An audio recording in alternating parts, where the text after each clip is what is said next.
법원장에서는 아주 그 법률을 위반해 가면서 묘하게 상대를 괴롭히는 짓을 하는 사람들이 있습니다.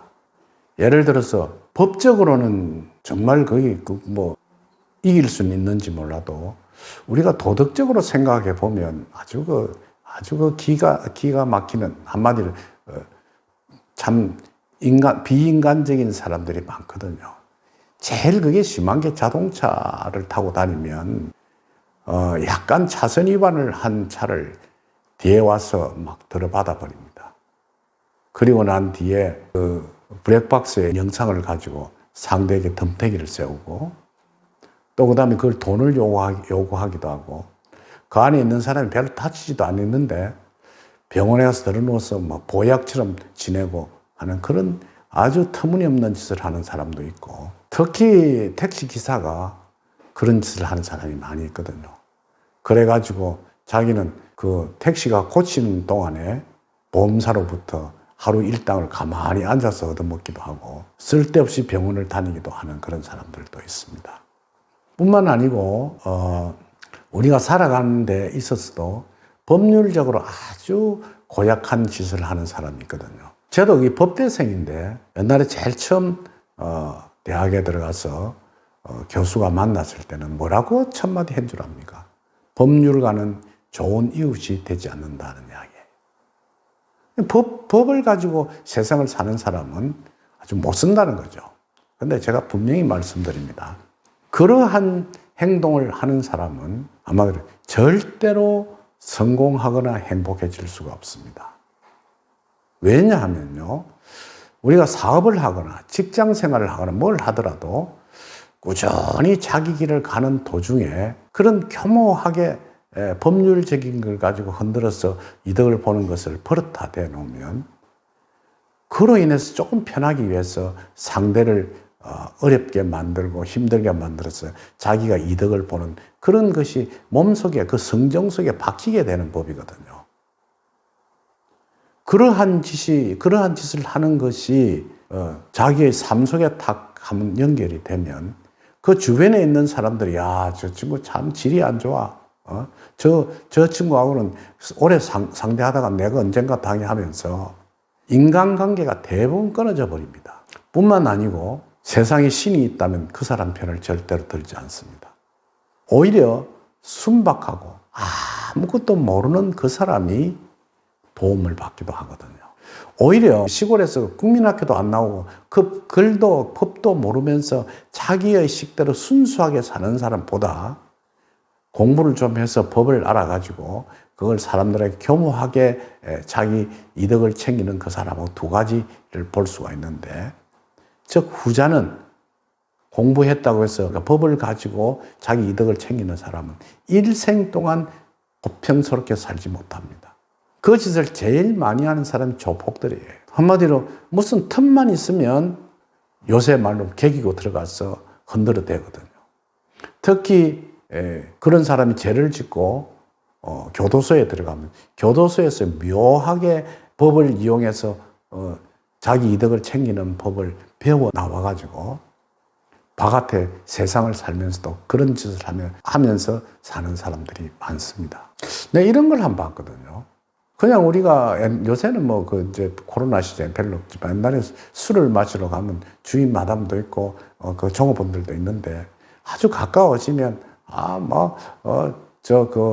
누나 하면서 뒤에서 막 끌어안고 백허그를 하고 이러는데, 그걸 블랙박스에 딱 촬영을 해놨다가 뭐라고 고발하는 줄 압니까? 성희롱이라고 해서 고발합니다. 상대는 오랜만에 만나고 자기가 단골이고 정말 자기한테 잘해줘서 반가워서 한 짓인데, 물론 그 속에 조금 엄탁한 게도 조금 몇 프로는 있겠죠.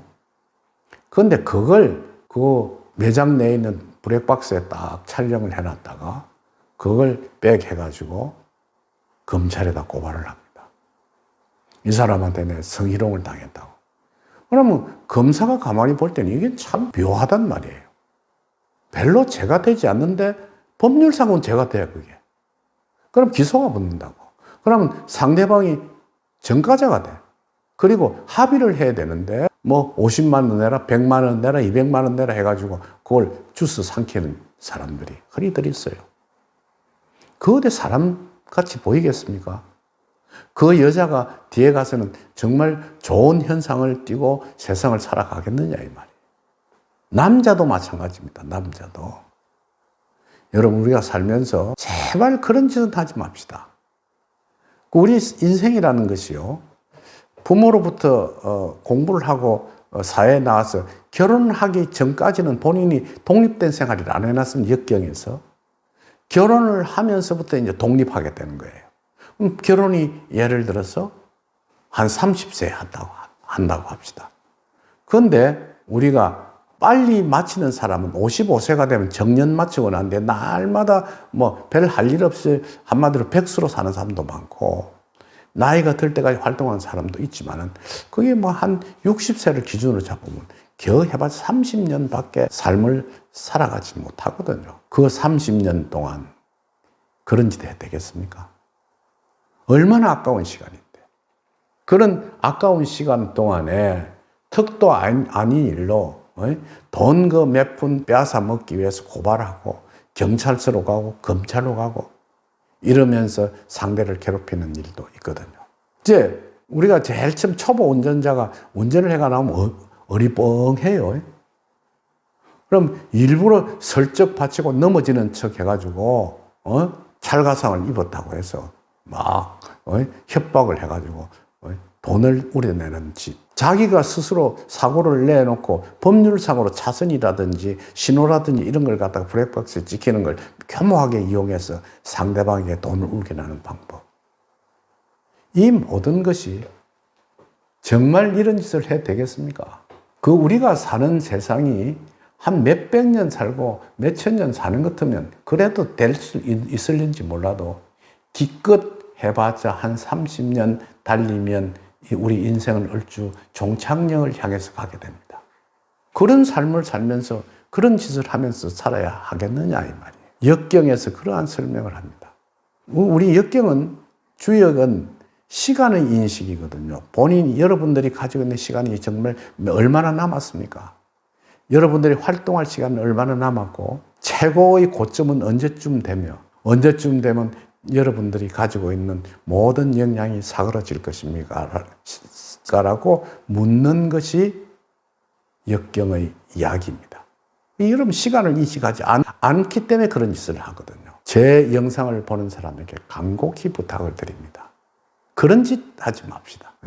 교모하게 법을 이용해서 큰 것도 아닌 작은 이득을 차리기 위해서 상대를 괴롭히고 금품을 갈취하는 짓. 이건 여러분들의 영혼을 썩게 할 뿐만 아니라 절대로 그런 짓 한 사람은 성공하지 못합니다. 그러한 짓을 하고 다니는 사람은 절대로 성공하지 못합니다.